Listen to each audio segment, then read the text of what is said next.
আসবো, কিন্তু সকাল গড়িয়ে সন্ধে আসলো, আমার দাদা এখনো খাবার এনে আমার মুখে তুলে দিতে পারলো না।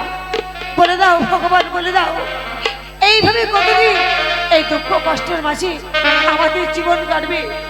এই দুঃখ যন্ত্রণা যে আর সইতে পারছি না।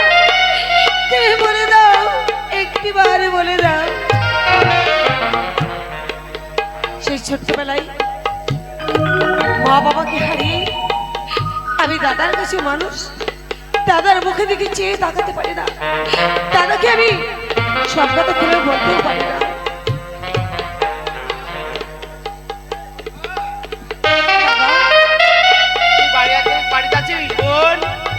দাদা, তুমি খাবার এনেছো? দাদা, আমার ভীষণ খিদে পেটে। দাদা, কি বলছো দাদা? তুমি আজকেও খাবার পাওনি? এই নগরে নগরে ভিক্ষে করে কিচ্ছু খাবার পাইনি। দাদা, যে রাজ্যে কোনো বিচার নেই, যে রাজ্যে গরিবরা না খেয়ে মরি, সেই রাজ্যে আমরা থাকবো না। দাদা চলো, এই রাজ্যে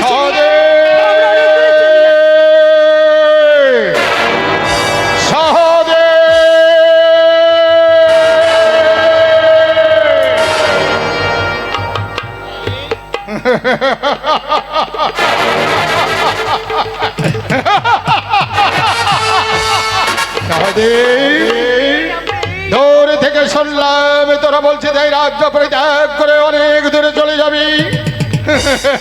তবে সেনাপতি চন্দ্র সেনের হাত থেকে কেউ কোনদিন পালাতে পারেনি, তুইও পারবি না।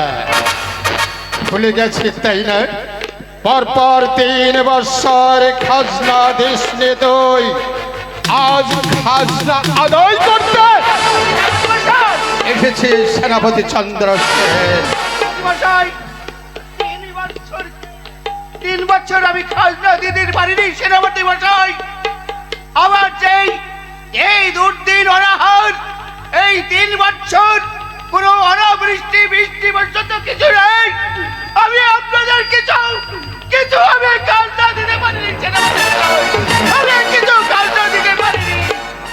3 বছর অনাবৃষ্টি কোনো ফসল ফলাতে পারিসনি।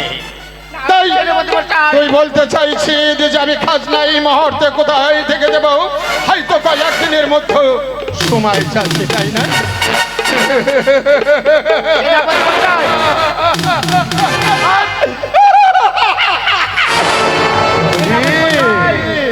সেনাপতি মশাই, আর কিছুদিন আমাকে অপেক্ষা করুন, টাইম দেন।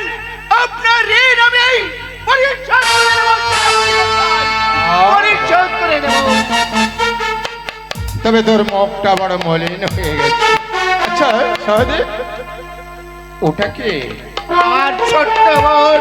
ছোট্ট বোন? সেনাপতি মশাই, কি নাম? শোভা। বাবা বাবা বাবা, তোর ছোট্ট বোনের নাম শোভা, তাই না? সেনাপতি মশাই, বেশ। তবে আমার মনে হচ্ছে মুখটা বড় মলিন হয়ে গেছে, তাই না? সেনাপতি মশাই। তবে সহদেব, যার ঘরে এত সুন্দর বোন আছে তার তো কোনো অর্থের অভাব হওয়ার কথা নয়। আমার বড় দয়ার শরীর, বুঝলি সহদেব? তাই আমি কি বলছিলাম জানিস? বলুন সেনাপতি আমি মশাই। বলছিলাম তুই যখন খাজনা দিতেই পারছিস না, তবে শুধুমাত্র একটি ছোট্ট শর্ত আছে। তুই যদি আমার শর্ত মেনে নিতে পারিস। বলুন সেনাপতি মশাই, কি আপনার শর্ত বলুন। বাবা, তাহলে তোর সমস্ত খাজনা আমি মকুব করে দেব। শুধু তাই নয়, সেই সঙ্গে তোকে আরো অনেক অনেক টাকা দেব। বলুন সেনাপতি মশাই। শর্ত এমন কিছু নয়। বলুন বলুন সেনাপতি মশাই। তোর ওই ছোট্ট বোনটাকে শুধুমাত্র একটি রাত্রির জন্য যদি আমার বাগান বাড়ি পাঠিয়ে দিতে পারি। শুনুন, আমরা গরিব হতে পারি, কিন্তু ইজ্জত বিক্রি করে আমরা খাই না। আপনার লজ্জা করে না? দিন দরিদ্র মানুষ, কত মানুষ অনাহারে না খেয়ে মরছে, সেই দিকে চোখ নেই? কার ঘরে ভালো সুন্দরী মেয়ে আছে, সেই দিকে চোখ আছে? লজ্জা করে বেরিয়ে যান বলছি। তোমরা গরিব হতে পারো, তবে তোমরা ইজ্জত বিক্রি করতে জানো না। তবে এটা তো জানো নিশ্চয়, সেনাপতি চন্দ্রসেন রিক্ত হস্তে ফিরে যাবে না। বল, খাজনা দিতে পারবে কিনা? সেনাপতি মশাই, আমাকে আমাকে আর কয়েকটা দিন সময় দেন, আপনার খাজনা আমি মুকুব করে দেবেন।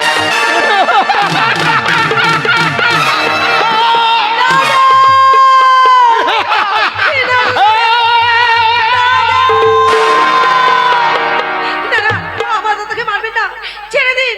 একটিবার ছেড়ে দিন, আমার দাদাকে মারবেন না।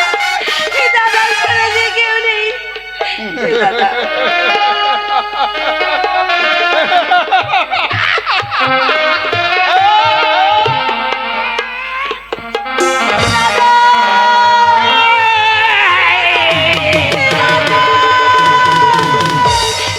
না, না, আমার দাদাকে দয়া করুন, আমার দাদাকে একটিবার ছেড়ে দিন। দয়া ভিক্ষা দয়া নয়। তবে আমি যা বলেছি, তুমি যদি আমার প্রস্তাবে রাজি হয়ে যাও, এই মুহূর্তে তোমার দাদাকে আমি ক্ষমা করে দেবো। না না, আমি কিছুতেই পারবো না। পারবে না, তাই না? আপনার ঘরে কি মা বোন নেই? আপনার লজ্জা করে নাও। লজ্জা? আরে সবাই যদি মা বোন হবে, তাহলে আমার ঘরের বউ হবে কে? আপনি যে কথাটা উচ্চারণ করলেন, আমরা যেভাবে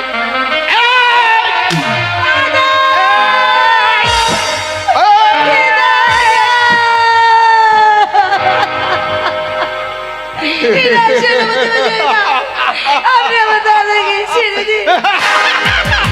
দাদা ছেড়ে দিন, আমার কেউ নেই, একটু দয়া করুন। দাদা, দাদা তুমি কথা বলো দাদা। দাদা,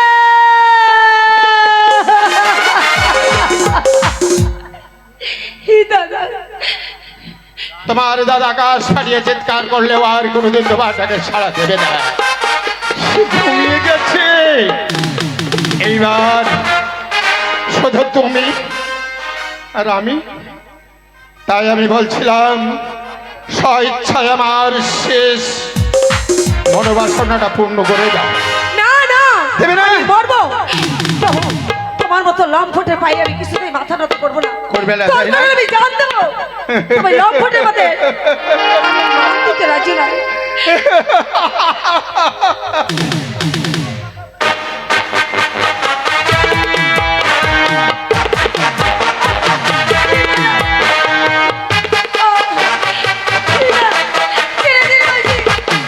ছেড়ে দেব? আমি তোমাকে ছেড়ে দেবার জন্য ধরিনি।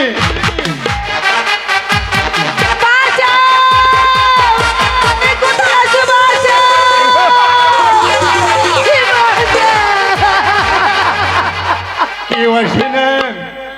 আকাশ ফাটিয়ে চিৎকার করলো, সেনাপতি চন্দ্রসেনের সামনে কেউ আসবে না। আর যদি কেউ আছে, তাকে কি করবো জানো? জীবনটা চালিয়ে দেব। না, আমাকে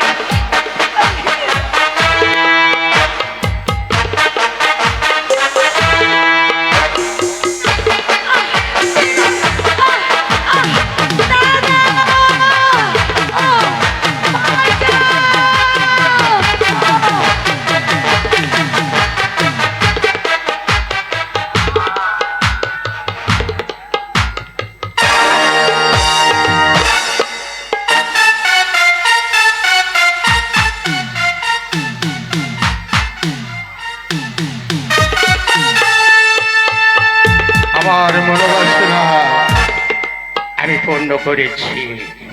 এইবার আমি এই মুহূর্তে এখান থেকে চলে যাব। কেউ নেই, কেউ দেখেনি।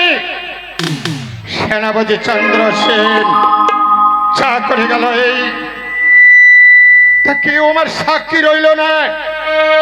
এই মহৎ